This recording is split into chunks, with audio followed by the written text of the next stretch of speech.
స్తోత్రాలండి. Pastor గారికి నా వందనాలు, సంఘమంతటికి నా వందనాలు తెలియజేస్తున్నానండి. మరొకసారి మన ప్రభు అయిన యేసుక్రీస్తు సిలువలో పలికిన 5వ మాటను మనం జ్ఞాపకం చేసుకుందాం. యోహాను సువార్త 19వ అధ్యాయము 28వ వచనం ఒకసారి చదువుకుందాం.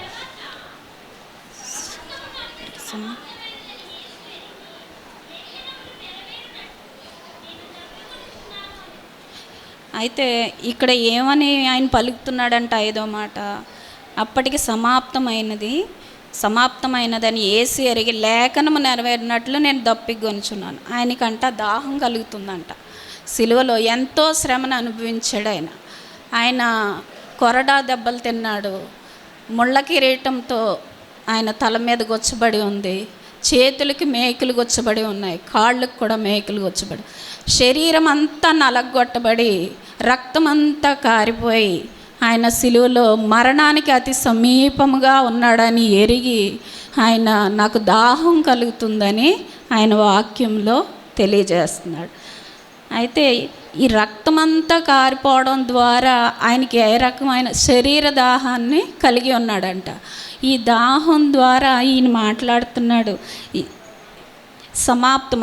సమాప్తమైనదని యేసు ఎరిగి ఉన్నాడు. అంటే తనకు అర్థమైపోతుంది, ఇంకా కొద్ది క్షణాల్లో నేను చనిపోబోతున్నానని, నేను మరణానికి అతి సమీపంగా ఉన్నానని.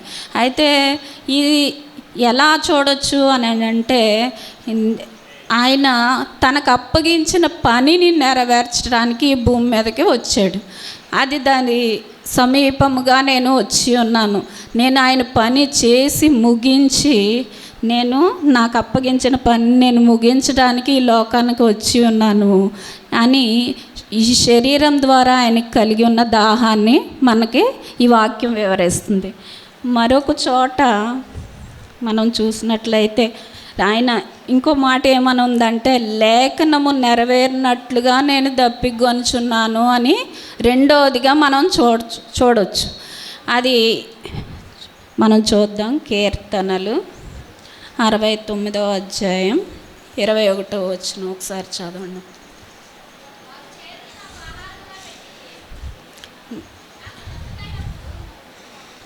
నాకు చెరకను త్రాగనిచ్చిరి. అయితే ఇది లేఖనం ప్రకారంగా ఆయన దాహం కలిగి ఉన్నాడంట. లేఖనం అంటే దేవుని వాక్యం. దేవుని వాక్యంలో ఏమని లిఖించబడి ఉందంటే, ఆయన 1000 సంవత్సరాలకి ఆయన జన్మించక ముందే లేఖనంలో లిఖించబడి ఉందంట. ఏమని?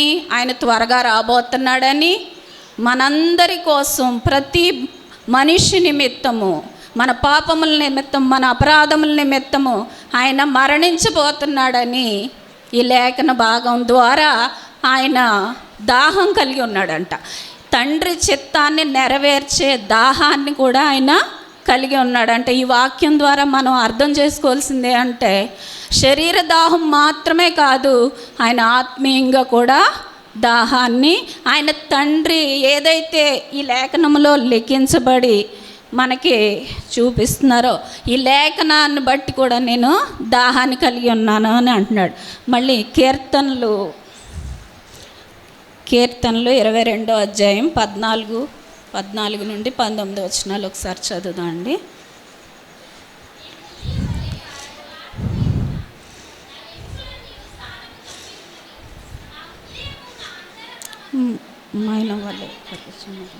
నా బలము ఎండిపోయి చిల్ల పెంకుల వలె ఆయను, నా నాలుక నా దవడను అంటుకొని ఉన్నది. చాలండి. అయితే ఇక్కడ కూడా తన భక్తుడైన దావీదు ద్వారా ఈ వాక్యం లిఖించబడింది. ఏమనంటే, ఈయన వచ్చి ఈ సిలువలో ఇలాంటి శ్రమను అనుభవించబోతున్నాడని, ఆయన ఇటువంటి దాహాన్ని కలిగి ఉన్నాడని మనము ఈ లేఖనం ద్వారా మనం గ్రహించగలుగుతున్నాం. ఆయన శరీర సంబంధమైన దాహాన్ని కలిగి ఉన్నాడు, లేఖనము నెరవేర్పు కొరకు దాహం కలిగి ఉన్నాడు. మూడవదిగా ఆత్మల పట్ల దాహాన్ని కలిగి ఉన్నాడంట ఆయన. ఎందుకంటే ఆత్మల పట్ల ఆయన ఏ పని నిమిత్తం ఈ లోకానికి వచ్చాడండి? మనందరి కొరకు, మన పాపాలను క్షమించడం కోసం. ఆయన చనిపోతే సిలువలో మనకి రక్షణ లేదు, మనం ఈ విధంగా సమకూర్చబడలేము. ఈ విధంగా మనం ఒక నిశ్చయత కలిగిన వారిగా మనం ఈ లోకంలో జీవించలేమంట. దేవుడు అంతటి కృపను ఆయన శిలువ ద్వారా మన ఎడల ఆయన మన కొరకు, మన పాపముల కొరకు, మన అపరాధముల కొరకు ఆయన శిలువలో మరణించాడంట. ఆయన దాహాన్ని కలిగి ఉన్నాడంట.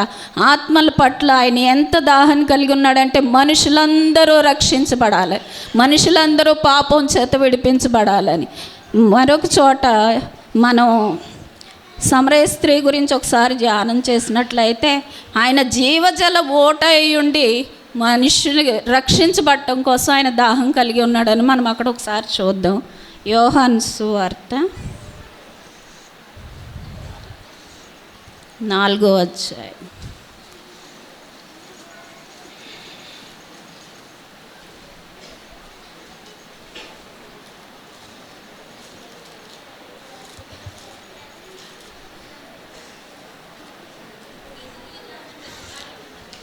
చూడండి, యోహాను సువార్త 4వ అధ్యాయం 7వ వచనం నుండి చూడండి.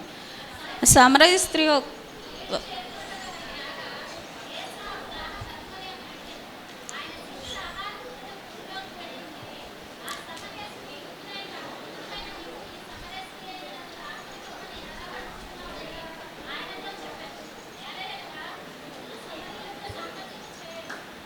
యేసు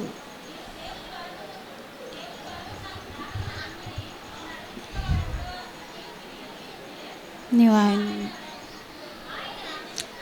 నీకు జలమిచ్చునని అంతా చెప్తుంది.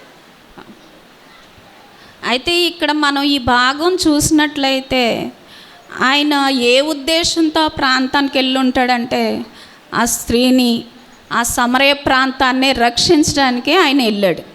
ఆయన అక్కడ ఆ బావి దగ్గర ఆగి ఉన్నప్పుడు అంట ఆమె వచ్చి నీళ్లు తోడుకోవడానికి 12 గంటల సమయానికి వచ్చిందంట.